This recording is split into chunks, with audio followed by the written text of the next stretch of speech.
और हम आपसे पहले निवेदन कर चुके थे, ये अंतिम सोमवारी है और महादेव की चर्चा हो तो शायद ये सावन सफल हो सके और अंतिम सोमवारी भी सफल हो सके। इस कामना से हम आप यहाँ पर बैठे हैं। हमारे व्यवस्थापक महोदय के सौजन्य से बहुत सुंदर व्यवस्था किया गया है। एक बार बुलंद स्वर में जय घोष कर दीजिए ताकि मैं कथा आप सबों को सुनाते हुए फिर जन से आनंद आप सबों को दिलाते हुए कथा को सीमा तक पहुंचाएंगे। माता पार्वती और भोलेनाथ के मिलन तक हम आप पहुंचेंगे, जहां अंतिम में सोहर समदन करवाते हुए माता पार्वती को विदाई दिलाते हुए कैलाश पर्वत को पहुंचाएंगे। तो आइए एक बार बुलंद स्वर में जय घोष कर दीजिए। प्रेम से बोलिए शंकर भगवान की, बोलिए बाबा भूत भावन भैरवनाथ की। सत्संग भजन में जो कथा में बैठ के जो हाथ उठा के भगवान के नाम पर जय घोष कर देते हैं, महादेव कहे हैं गंगा स्नान का पुण्य प्राप्त हो जाता है उस भक्त को जो हाथ उठा के जय घोष करते हैं। अच्छा एक बात बताएंगे आप सब, भोला बाबा को तो देखे हैं, भोला बाबा को देखे हैं माई लोग, बउआ लोग उठ के बैठिए। जो भोलेनाथ को देखे हैं वो हाथ उठाएंगे, भोला बाबा को नहीं देखे। लेकिन मैं कह रहा हूं आप सब बहुतों बार देखे, मूर्ति में कैलेंडर में भोला बाबा को देखे हैं, उस कल्पना करते हैं, उससे कल्पना करते हैं कि महादेव ऐसे ही होंगे। और आपने कैलेंडर में देखा होगा, मूर्ति में देखे होंगे कि भोला बाबा के जटा जो मोर के समान है, सांप से बंधा हुआ है, सर्प से बंधा हुआ है, और उसमें माता गंगा विराजती हैं। भोला बाबा के गर्दन में माला है, माला है माता जी, भोला बाबा के गर्दन में माला है ना। वो माला कौन चीज का? रुद्राक्ष। एक और माला है, एक और माला है सर्प का, एक और माला है। एक माला आप सब नहीं जानते हैं, आप सब लोग जानते हैं। उस माला के बारे में कवि लोग लिखे हैं कि बाघंबर तन को शोभे, मुंड की माला मन को मोहे। मुंड की माला, मुंड की माला, भोला बाबा के गर्दन में जो मुंडी का माला है उसमें मुंडी की संख्या है 108। 108 मुंडी है। और वो 108 मुंडी के लिए माता पार्वती जब महादेव से पूछी, स्वामी ये मुंडी आप क्यों लटकाए हैं, किसका मुंडी है? भोला बाबा कहे, हे पार्वती ये मुंडी तुम्हारी है, ये तुम्हारी खोपड़ी है। माता पार्वती कही, कैसे स्वामी? भोलेनाथ कहे, हे पार्वती तुम अभी से पहले 108 बार जन्म ली और हर बार अपने शरीर का त्याग करती गई। जितने बार तुम जन्म ली और मरी, उतने बार का उस सिर तुम्हारी जो शरीर का अस्थि था उसका ये मुंडी सिर लेके हमने धागा में पिरो पिरो के संजोते गया और आज इसकी संख्या 108 हो गई है। यानी कि भोला बाबा के शादी हुए 108। भोला बाबा के क्या गो ब्याह हुए? 109 ब्याह हुए भोलेनाथ का, जिसमें 108 पत्नी महादेव का साथ छोड़ दी। अंतिम पत्नी बनी पर्वतराज हिमालय की पुत्री माई मैना की बेटी मृग नैनी माता पार्वती, जिसे भोला बाबा, जब माता पार्वती ने भोला बाबा से कहे, स्वामी इतनी जन्म मैं लेती गई और हर बार मरती गई, लेकिन आप इतने जन्म एक ही शरीर में रहे। भोला बाबा कहे, हाँ पार्वती। माता पार्वती पूछी, कैसे स्वामी? महादेव ने कहा, इसीलिए कि मैं अमर वाणी जानता हूं, मैं जन्म और मरण से परे हूं, मैं जन्म और मृत्यु से परे हूं और एक ही शरीर में मैंने तुम्हारे 109 जन्म को देख लिया। माता पार्वती कही, स्वामी कोई युक्ति तो होगी। भोलेनाथ कहे, एक युक्ति है, मैं समाधि में लीन होता हूं तो हमेशा अपने मालिक का स्मरण करता हूं, स्तुति करता हूं। तुम भी अगर उनका नाम स्मरण करोगी, स्तुति करोगी, तो हो सकता है तुम भी जन्म मरण के चक्कर से मुक्त हो जाओ। तो माता पार्वती कही स्वामी हमें भी बताइए ना। तो भोला बाबा कहे एक मंत्र है, जाप करना। भोलेनाथ कहे राम रामेति रामेति रमे रामे मनोरमे सहस्र नाम ततुल्यम राम नाम वरानने। माता पार्वती राम राम राम राम कहना शुरू की। भोला बाबा के मालिक कौन है? प्रभु श्री राम। और प्रभु श्री राम के मालिक कौन है? देवाधिदेव महादेव। महादेव अपना इष्ट मानते हैं श्री राम को और श्री राम अपना इष्ट मानते हैं महादेव को। तो भगवान शंकर ने माता पार्वती से कहा इस मंत्र का जाप करो। और माता पार्वती इतना जाप कर दी, इतना जाप कर दी कि स्तुति के तपस्या के मर्यादा को पार कर गई। भोलेनाथ प्रसन्न हो गए, कहे जाओ पार्वती, तुमने मेरे मालिक का अखंड जाप करके मेरे मन को मोहित कर दी हो, मेरे मन को जीत ली हो। इसलिए आओ पार्वती, आज से मैं तुम्हें अपने शरीर में शामिल करके इस धरती पर जन्म लेना और मृत्यु होना के चक्कर से मुक्त करता हूं। और भोलेनाथ ने माता पार्वती का आधा शरीर और अपना आधा शरीर दोनों मिला के एक जगह कर लिए। आधा शरीर माता पार्वती का, आधा शरीर देवाधिदेव महादेव का। उसी दिन से भोलेनाथ का एक नाम हो गया अर्धनारीश्वर। बोलिए अर्धनारीश्वर भगवान की। और वही माता पार्वती आज तक यानी कि चिरकाल तक, आने वाले समय तक महादेव की अंतिम पत्नी रहेगी। आज उन्हीं के मिलन की कथा मैं आप सबों को सुनाऊं। इससे पहले 2 लाइन में भोलेनाथ के भजन से सेवा कर लूं। अर्जी है कि है धन्य तेरी माया जग में, ओ दुनिया के रखवाले,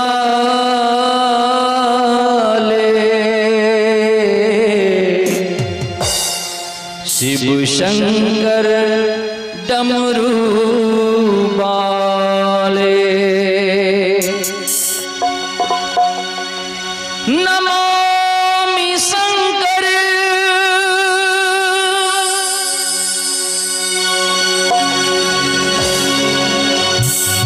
नमामि हर हर, नमामि देवो महेश्वर, नमामि पार ब्रह्म परमेश्वर,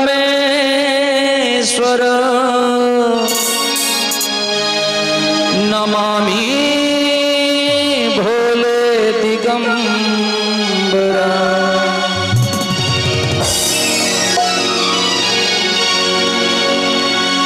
है धन्य तेरी माया जग में, ओ दुनिया के रखवाले, शिव शंकर डमरू वाले, शिव शंकर भोले भाले।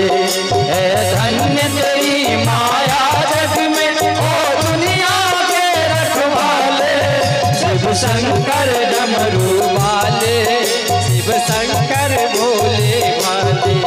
शिव शंकर डमरू वाले, शिव शंकर भोले भाले, शिव शंकर डमरू वाले, शिव शंकर भोले भाले।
में जो भी तू ही उसकी हर डाले। शिव शंकर डमरू वाले, शिव शंकर भोले भाले। धन्य तेरे माया जग में वो दुनिया के रखवाले। शिव शंकर डमरू वाले, शिव शंकर भोले भाले। शिव शंकर डमरू वाले, शिव शंकर भोले भाले।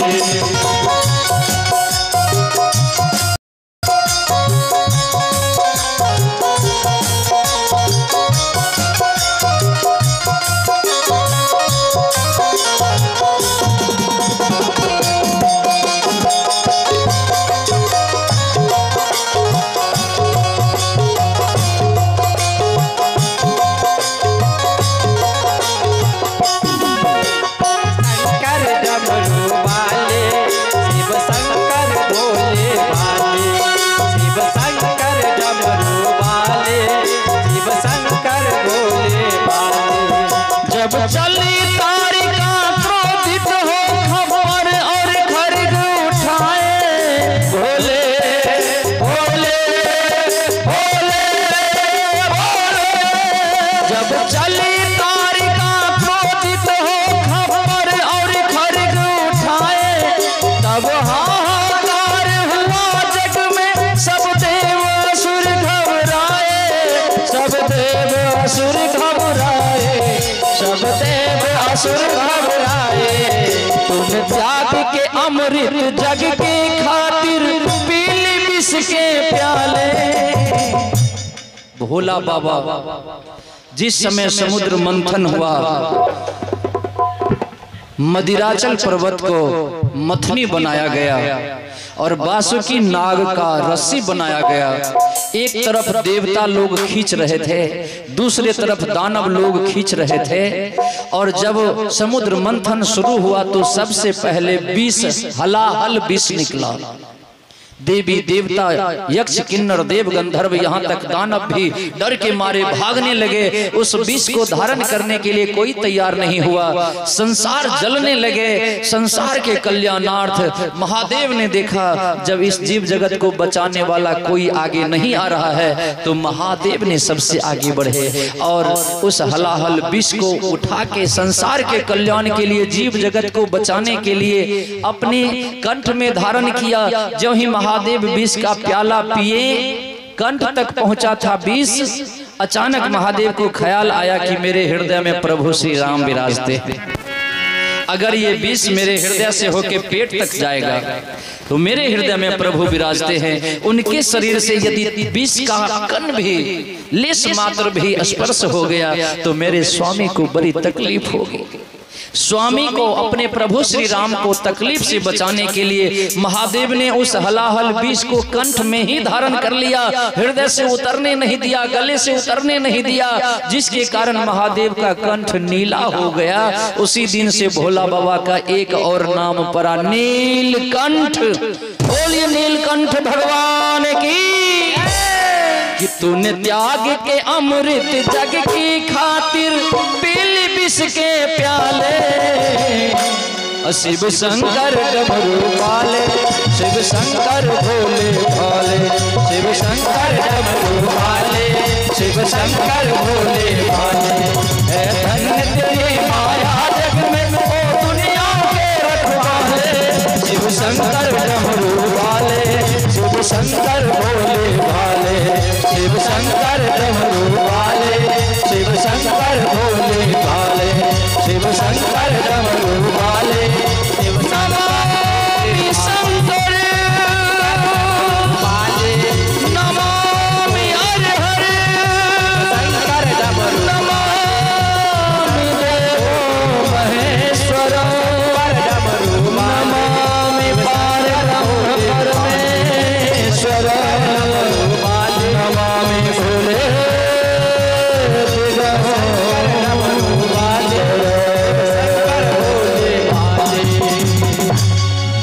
शंकर भगवान की जय। बोलिए मैया पार्वती की जय।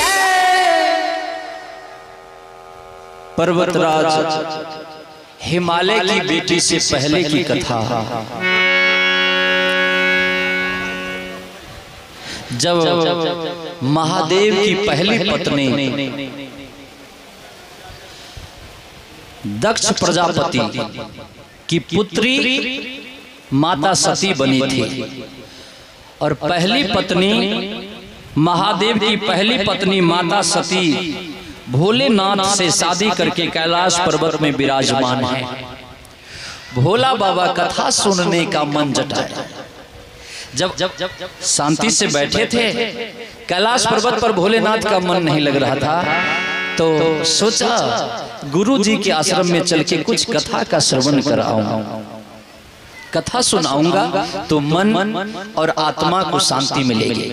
भोला बाबा कथा सुनने की इच्छा जताए, लेकिन मन में ख्याल आया अकेले नहीं जाना चाहिए, कथा में कभी भी अकेले नहीं जाना चाहिए। कथा में जाइए साथ में एगो संगी ले लीजिए, तीर्थ में जाइए साथ में एगो संगी ले लीजिए, गंगा स्नान को जाइए साथ में एगो संगी ले लीजिए। तो भोला बाबा भी कथा श्रवण करने के लिए, कथा सुनने के लिए जाने वाले हैं, साथ में संगी ढूंढ रहे हैं। साथी कौन हो? नंदी महाराज से कहे तो नंदी तो घास चरने वाले हैं, वो कथा में कहां से मन लगाते। भोलेनाथ माता सती से कहे, देवी मैं अपने गुरु जी के आश्रम में जा रहा हूँ कथा का श्रवण करने, तुम जाओगी? भोला बाबा के गुरु जी का नाम आप सब ध्यान कर लीजिएगा, भोलेनाथ के गुरु जी का नाम है कुंभज ऋषि। माई लोग कहती हैं मेरे गुरु महादेव, लेकिन भोला बाबा भी गुरु बनाए, शंकर भगवान गुरु बनाए, ब्रह्मा जी भी गुरु बनाए, और भगवान विष्णु भी गुरु बनाए। क्योंकि जिनके जीवन में गुरु नहीं हुआ, जिन्होंने जीवन में गुरु नहीं बनाए, वो भवसागर के इस संसार रूपी भवसागर के बीच में फंसे हैं। पार उतरने के लिए गुरु की आवश्यकता है। बिन गुरु भव निधि तरहि न कोई, चाहे बिरंची शंकर सम होई। देखिए माता जी, भोलेनाथ माता सती से कहे चलोगी? माता सती कहे नहीं नहीं स्वामी, हमको कथा में न ले जाइए, मेरा मन कथा में नहीं लगता। भोला बाबा कह रहे चलो ना, बस थोड़ी देर की बात है।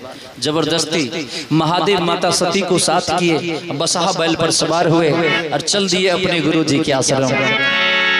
अपने गुरु जी के आश्रम महादेव आकाश मार्ग से नंदी बैल पर सवार, आगे महादेव, पीछे माता सती बैठी हैं, आकाश मार्ग से जा रहे हैं। कि जिस भजन में राम का नाम न हो, उस भजन को गाना ना चाहिए।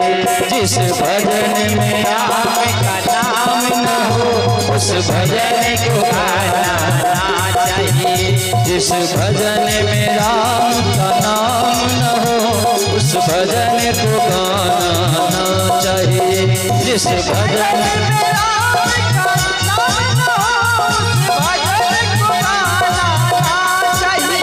उस भजन को गाना ना चाहिए, उस भजन को गाना ना चाहिए, उस भजन को गाना ना चाहिए, उस भजन को गाना ना चाहिए। जिस भजन में राम का नाम न हो, उस भजन को गाना ना चाहिए। जिस भजन में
माँ ने हमको जन्म दिया, दिल उनका दुखाना ना चाहिए। जिस माँ ने हमको जन्म दिया, दिल उनका दुखाना ना चाहिए।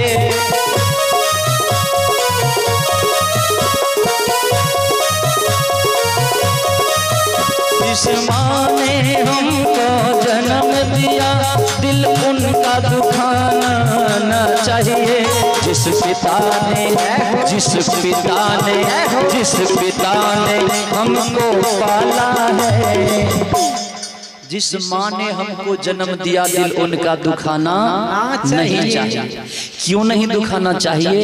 एक माई अपने कोख में अपने बच्चे को 9 महीना तक ढोती है। एक पुरुष को यदि ये कह दिया जाए कि बाबू आप अपने पेट पर, श्रीमान आप अपने पेट पर 2.5 किलो का पत्थर बांध लीजिए और हमेशा बांधे रहिए, 24 घंटा बांध के रखना है। 1 दिन 2 दिन 3 दिन 4 दिन 5वां दिन 10वां दिन हम आपको महादेव से दर्शन करवा देंगे। यदि आपने 10 दिन ये पत्थर बांध के रख लिया तो 10वां दिन आपको महादेव से दर्शन करवा देंगे। तो कोई बाबूजी, कोई महानुभाव भोला बाबा से मिलने के लोभ से वो पत्थर बांध लेते। मान लीजिए बांध लिए। आइए दोनों माताएं हैं, दोनों माई की ओर से महादेव और माता पार्वती के मिलन की इस कथा में 21-21 रुपए के दान प्राप्त हो रहे हैं।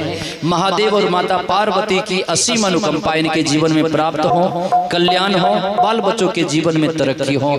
बोलिए शंकर भगवान की।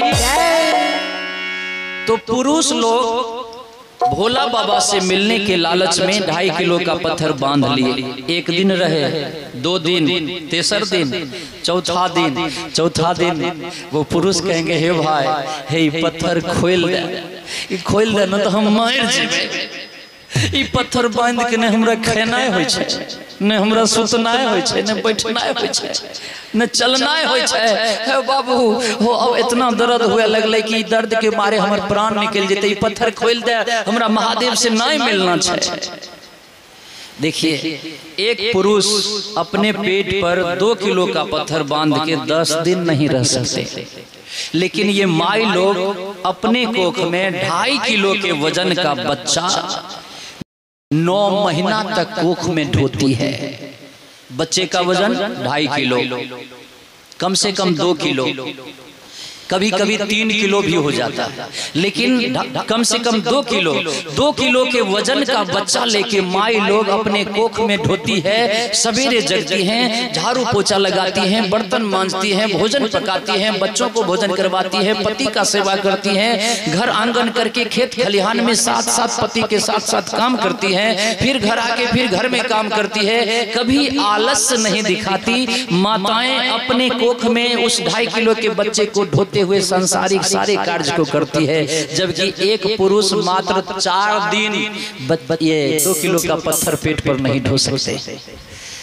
इतना ही नहीं, ये माई लोग 270 दिन तक जब ये बच्चा ढोती हैं, उसके बाद जब माई के कोख से ये बच्चा जन्म लेता है तो माई अपने कोख से बच्चे को जन्म देने के बाद अपने स्तन से दूध पिलाती है। जो दूध बनता है माई के खून के फटने से। माई के शरीर का खून फटे तब छाती में दूध बने, जो दूध बच्चा पीते हैं। एक माई अपने कोख में जन्मे हुए बच्चे को 1 साल दूध पिलाती है तो 26 मन दूध पिलाती है।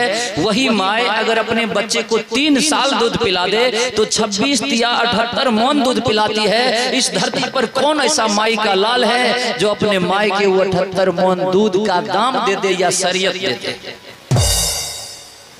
माई के छाती में 1 बूंद दूध बनने के लिए शरीर का 40 बूंद खून फटता है।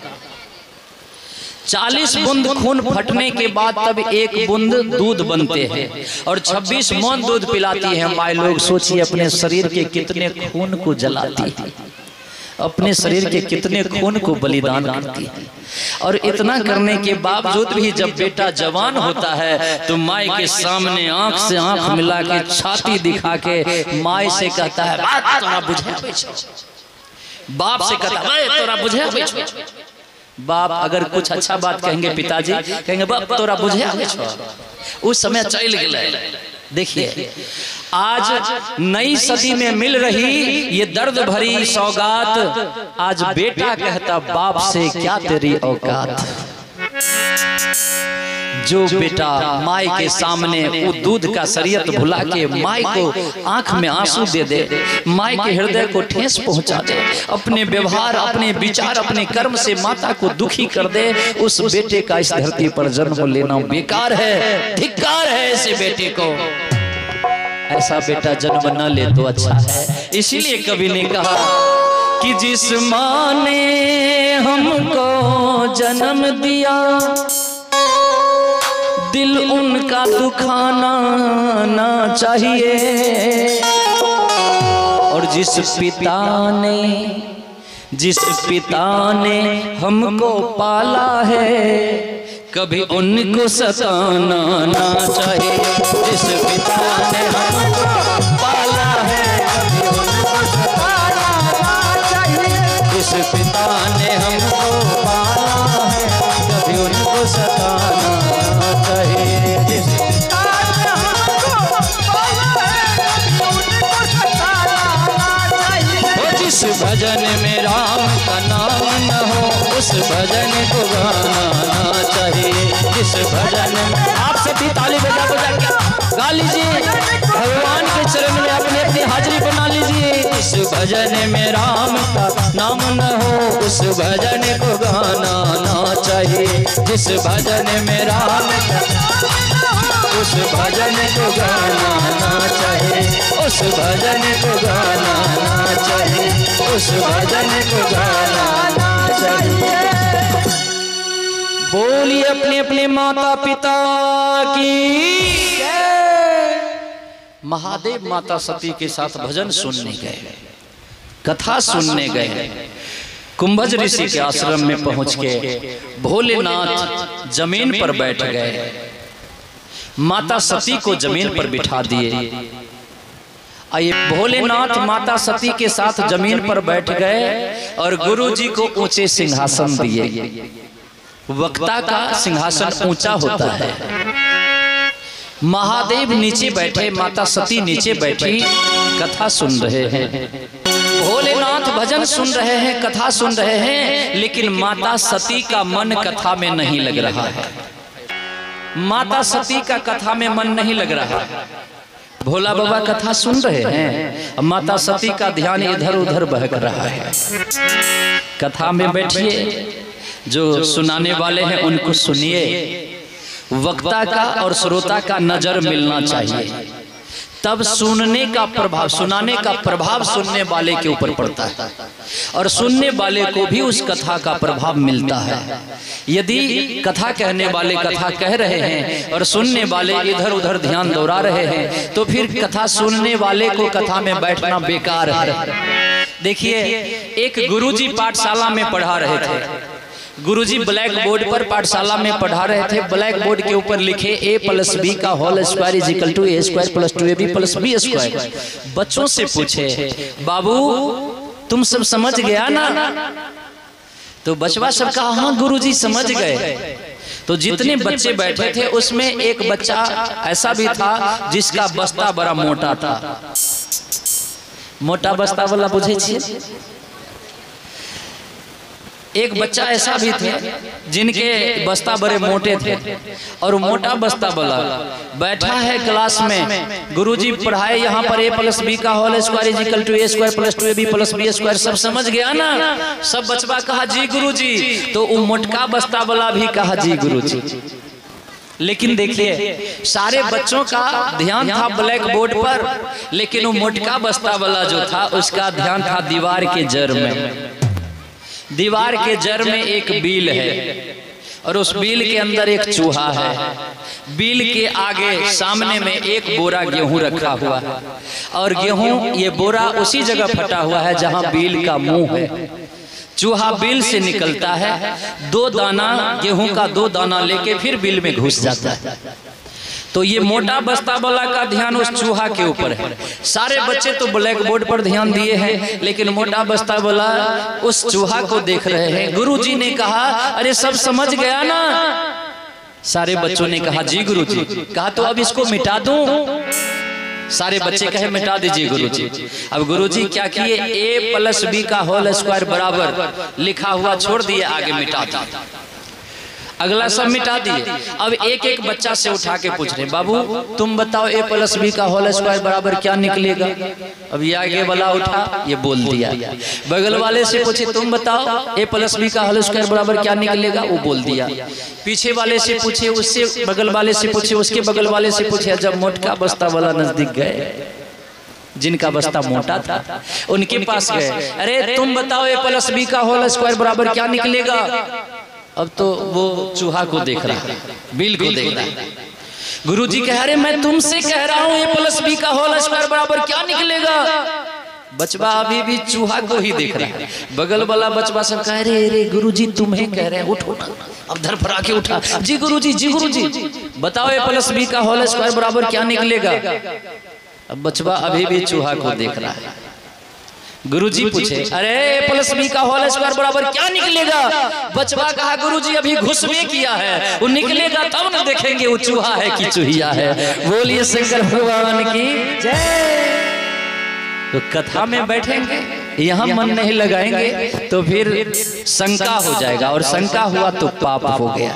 इसलिए कथा में बैठ के मन लगाना चाहिए। महादेव कथा को मन से सुन रहे थे, अब माय सती कथा में मन नहीं लगा रही थी, पाप हो गया। भोला बाबा वहां से चले।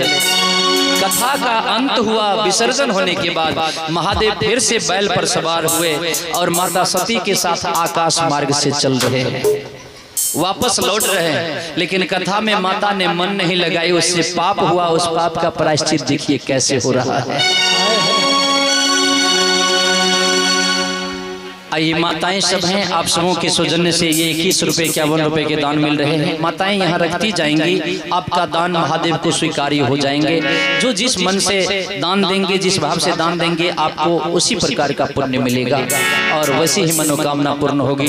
बोलिए शंकर भगवान की जय। महादेव नंदी बैल के आगे में बैठे, माता सती पीछे बैठी। आकाश मार्ग से आ रहे हैं भोलेनाथ। माता सती अब जो घर लौट के जा रही है, कथा में जो जान जा रहा था उससे जान बचा, इसके खुशी में भजन गाती जा रही है। माता सती आकाश मार्ग से महादेव को ध्यान करती जा रही है कि बाबा यो डमरू की बजलिए, हम तो अब ते चलिए ना। बाबा यो डमरू की बजलिए, हम तो अब ते चलिए ना। बाबा यो डमरू की बजलिए, हम तो अब ते चलिए ना। अब ते चलिए ना, यो भंगा किस पे चलिए ना।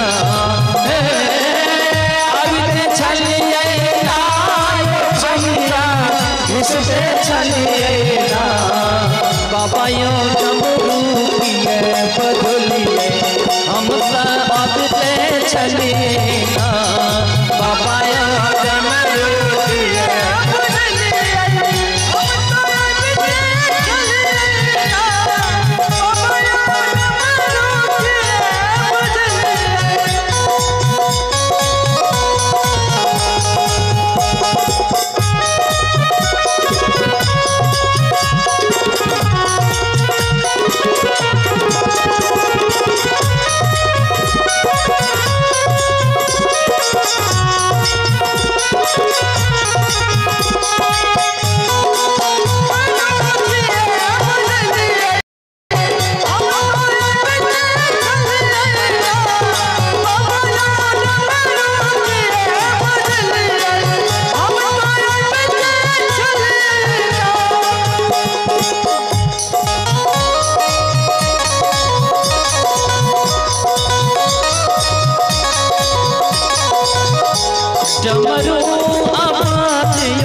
भंगिया में सुन लो हम डमरू आवाज यो भोला, बगिया में सुन लो भंगिया घुटते चलिए ना, फूल बालूर पे चलिए ना, बाबा यो डमरू की बदली हम तो अब ते चलिए ना, बाबा यो डमरू की बदलिए हम तो अब ते चलिए। माताएं आप सभी गाएंगे ताली बजा बजा के, बोलिए शंकर भगवान की। अब ते चलिए ना।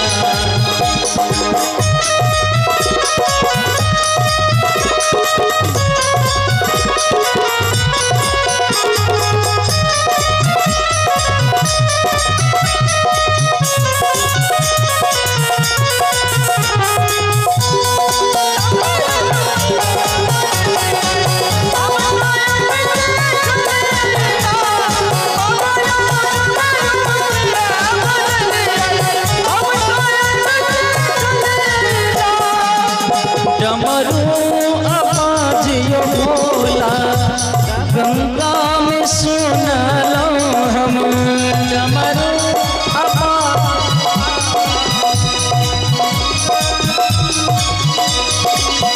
डमरू आवाज यो भोला, गंगा में सुन लो जलवा भरते चलिए ना, जलवा भरते चलिए ना, बाबा यो डमरू की बजलिए हम तो अब ते चलिए ना, बाबा यो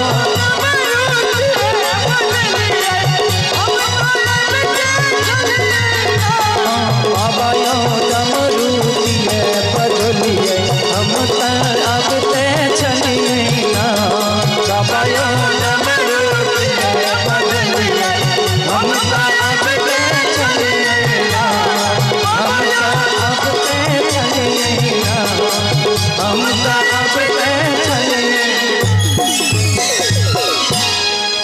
बोली शंकर भगवान की, बोली अपने अपने माता पिता की जय। माता सती ने कथा मन से नहीं सुना, पाप हो गया।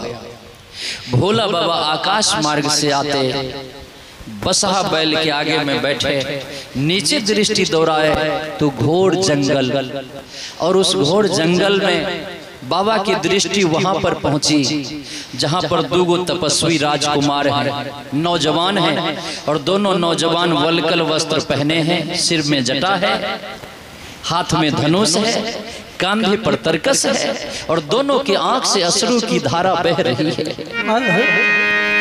दोनों भाई रो रहे हैं। एक भाई आवाज लगाते सीते सीते, दूसरे भाई आवाज लगाते भाभी भाभी भाभी। आप सब समझ गए होंगे कौन थे? सीते सीते चिल्लाने वाले कौन थे? प्रभु श्री राम। और भाभी भाभी चिल्लाने वाले कौन थे? माता जानकी के बड़े दुलारे पुत्र समान सेवा करने वाले भैया लखनलाल जी। बोलिए प्रभु श्री रामचंद्र भगवान की। दोनों भाई आंसू बहा रहे थे और एक एक वृक्ष से, लताओं से, पशु पक्षी से, नदी नाले से पूछ रहे थे कि हे खग मृग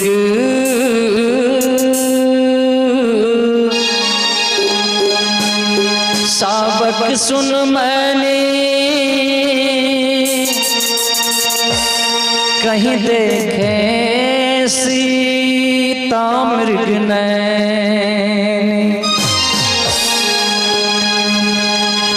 पशु पक्षी से पूछते हे मैंने, हे पेड़, हे लता, हे हवा। आइए हमारे अनुराग बाबू अनुराग कुमार के सौजन्य से 101 रुपए के पुरस्कार मिले हैं। और आप बालवीर जी धीरज, आइए धीरज बाबू की ओर से भी पुरस्कार मिले हैं। दोनों को बहुत बहुत शुभ आशीर्वाद, महादेव की असीम अनुकंपा दोनों बच्चे के ऊपर प्राप्त हुए। ये दोनों दीर्घायु हो, चरित्रवान हो, यशस्वी हो, माता पिता के अनुकूल चलने वाले आज्ञाकारी पुत्र बने और अपनी सेवा से माता पिता को प्रसन्न रखने वाले पुत्र बने। बोलिए शंकर भगवान की। माता सती ने देखा भोला बाबा आगे में ऊपर से ही सिर झुकाए और 10 उंगलियां जोड़ दी, प्रणाम नमन की। माता सती पीछे बैठी थी।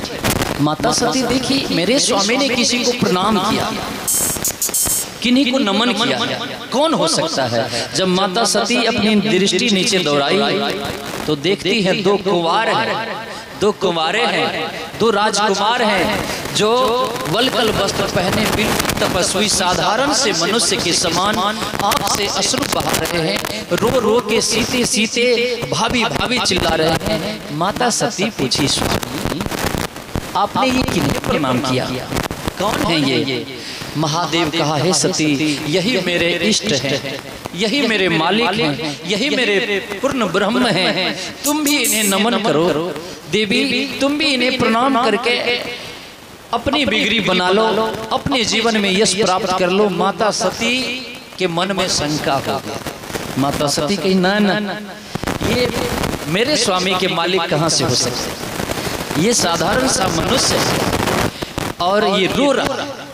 पूछी, स्वामी मैं मानती हूँ आपका ये स्वामी है, लेकिन ये रोते क्यों हैं।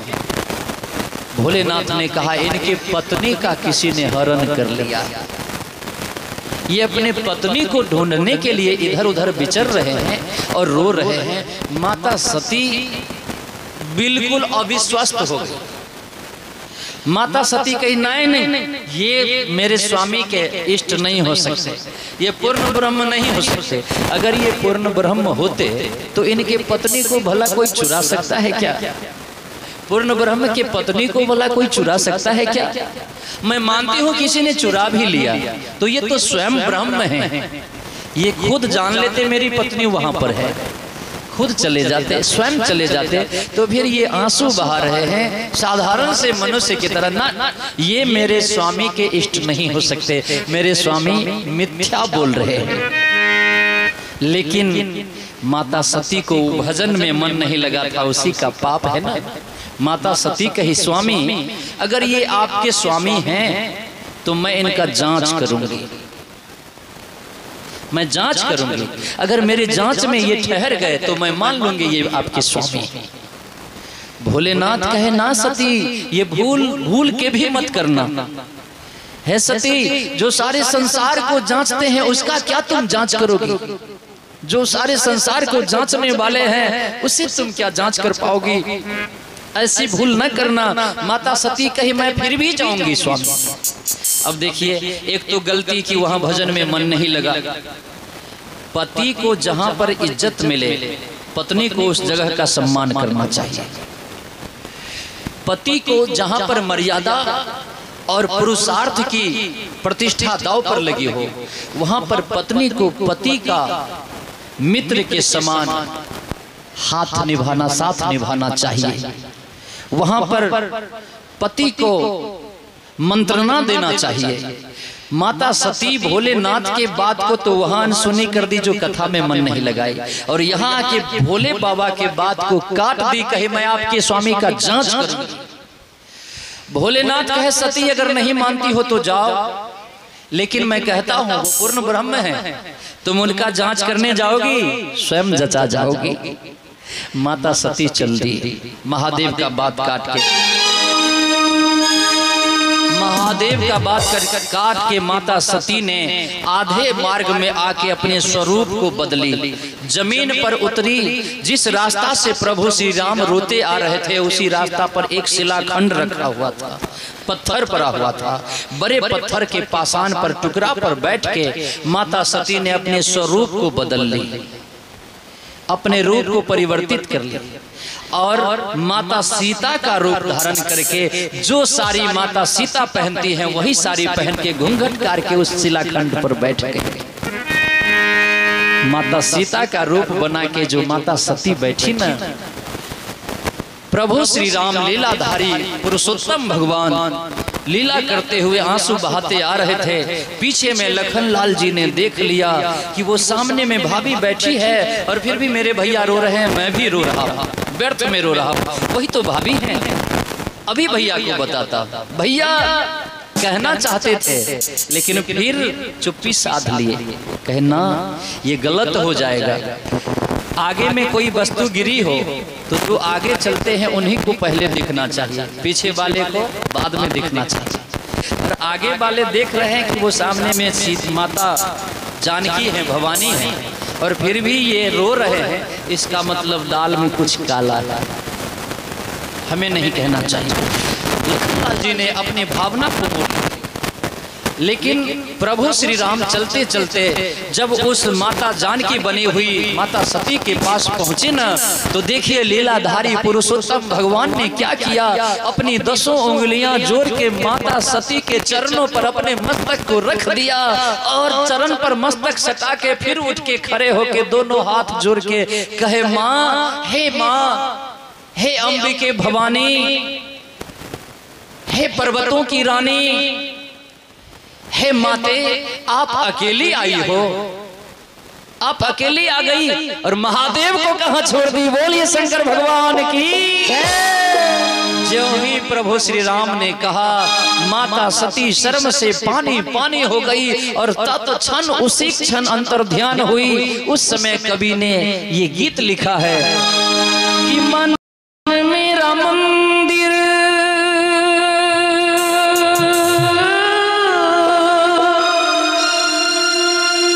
शिव मेरी पूजा,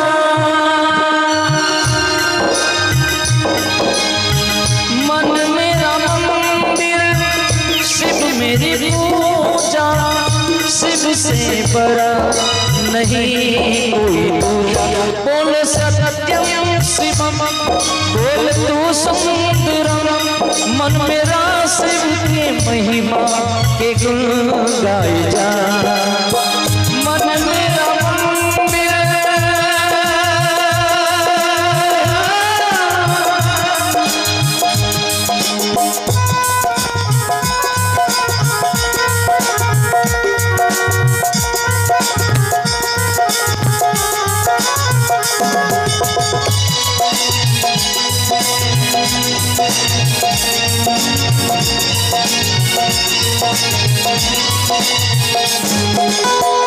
पार्वती जब सीता बनकर जय श्री राम के सन्मुख आए,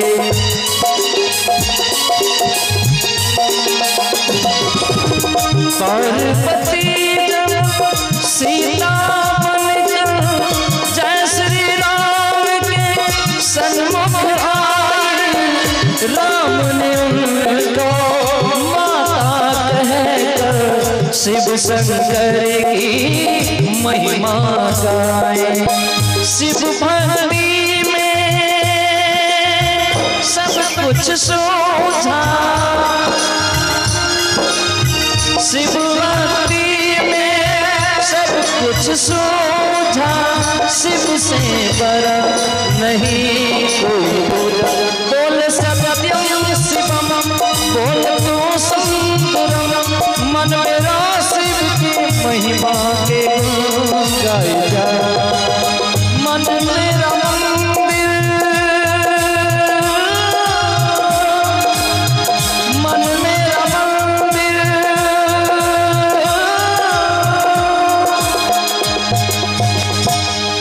बोलिए शंकर भगवान की जय, बोलिए पार्वती मैया की जय। महादेव अपने कैलाश पर समाधि में लीन थे। माता सती प्रभु श्री राम को बिना कुछ जवाब दिए सीधा कैलाश पहुंची, भोलेनाथ के बगल में बैठी। महादेव ने कहा, सती तुम जांच कर ली मेरे इष्ट का? परीक्षा ले ली मेरे मालिक का। माता सती शर्म के मारे सिर झुका दी। जब कोई जवाब नहीं मिला, महादेव ने अपनी दिव्य दृष्टि से अपने ध्यान को लगाए और ध्यान लगते ही दिव्य दृष्टि से ये देख लिया कि मेरी पत्नी, मेरी अर्धांगिनी होके सती ने माता जानकी का रूप बना ली थी। तब तो ये मेरे माँ के समान हो गई। उसी क्षण भोलेनाथ ने कहा, सती तुमने मेरे इष्ट के पत्नी का रूप धारण करके मेरे लिए मां समान, मेरे इष्ट के पत्नी का रूप धारण करके बहुत बड़ी अपराध की हो। मेरे इष्ट के पत्नी मेरे लिए मां समान होती है और तुमने मेरे मां का रूप धारण करके तुम्हारे हमारे बीच में जो पति पत्नी का संबंध था उसे सर्वदा के लिए तोड़ दिया।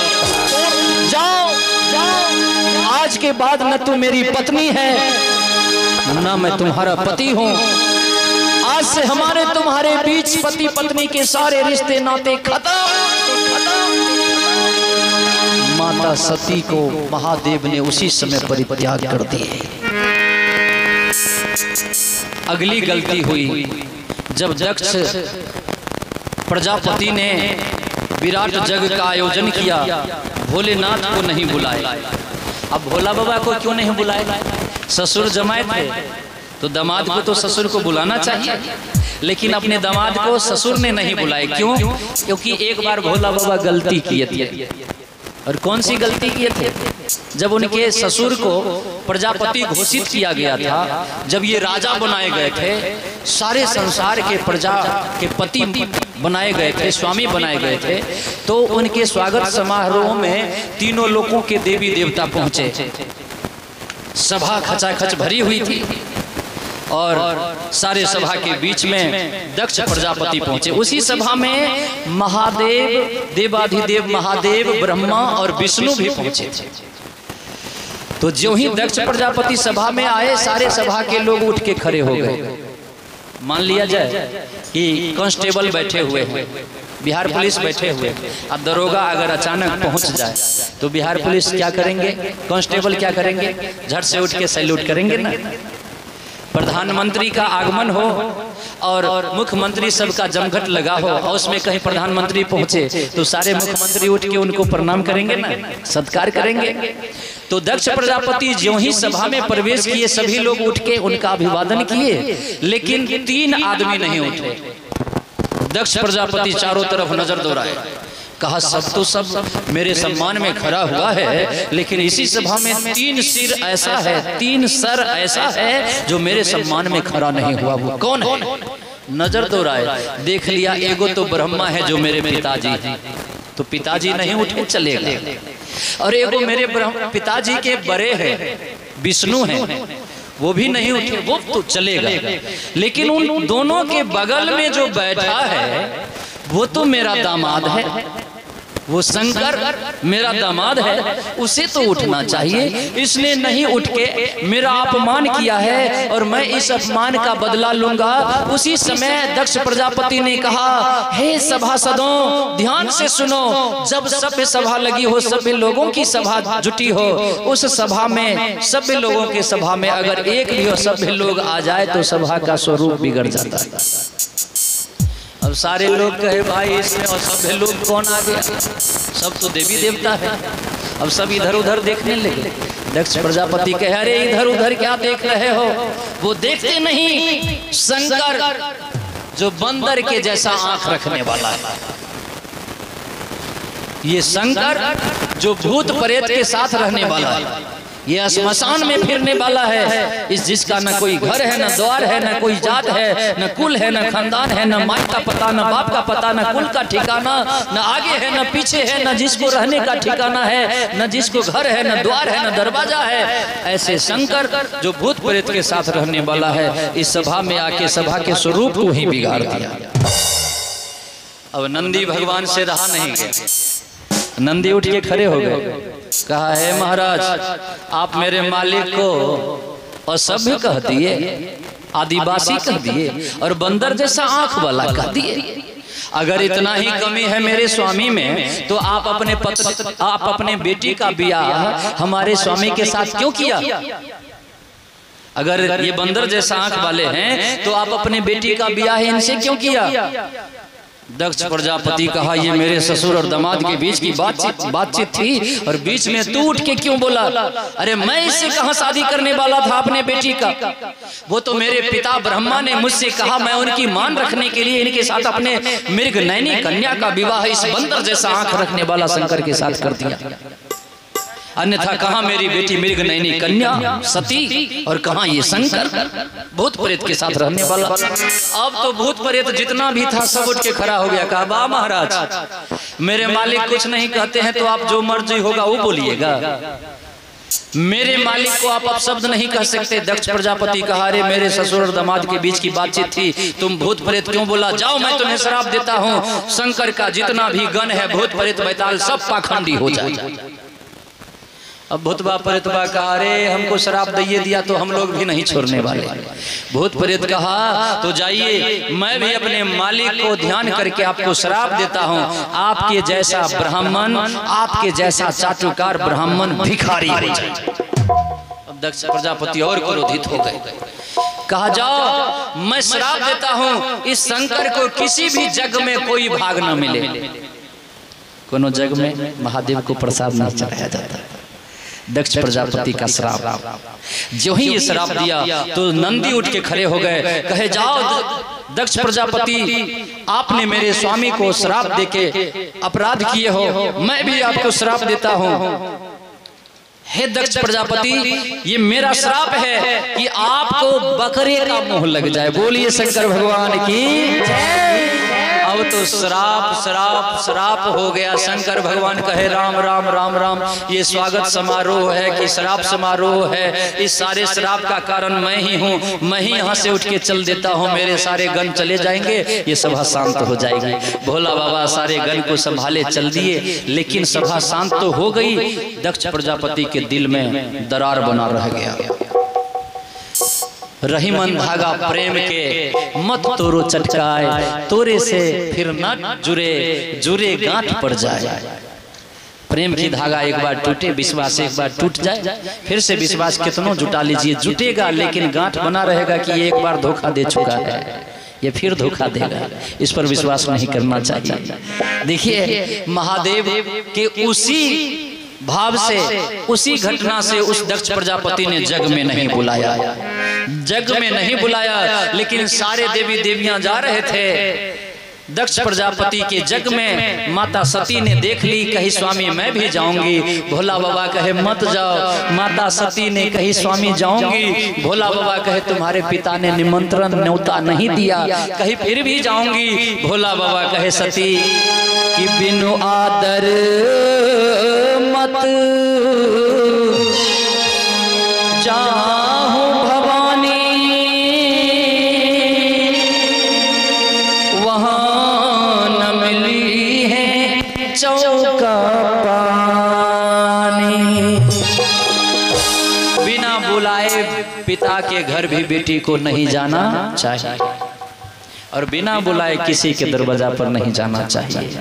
आज आपके पास समय है, घर में बैठ जाइए, खाली समय है, कोठी खोलिए, गेहूं निकालिए, बनाइए, दाल निकाल लीजिए, एक एक कंकर पत्थर चुनिए। कहीं मन बहलाने के लिए ऐसा काम नहीं करके बगल वाली गोतनी के आंगन में चले जाइएगा। दोनों में बातचीत होते होते कहीं ऐसी बात निकल गई जो गोतनी के दिल को चोट पहुंचा दी तो जीवन भर का दुश्मनी हो जाएगा। इससे अच्छा है अपने घर में बैठ के, अगर काम नहीं है तो बच्चे को बिठा लीजिए और उसी के साथ खेलिए, बच्चे को पढ़ाइए, बच्चे को ज्ञान मिलेगा, आपका भी समय का सदुपयोग होगा। अगर और कोई काम नहीं है तो कोठी में से चावल निकालिए, एक कंकर पत्थर चुनिए, समय पास हो जाएगा। बोलिए शंकर भगवान की। माता सती कही स्वामी मैं जाऊंगी। भोला बाबा के बात काट करके सती माता चल दी। महादेव ने अपने जटा से एक बाल उखाड़ के जमीन पर पटक दिया और उस बाल के पटक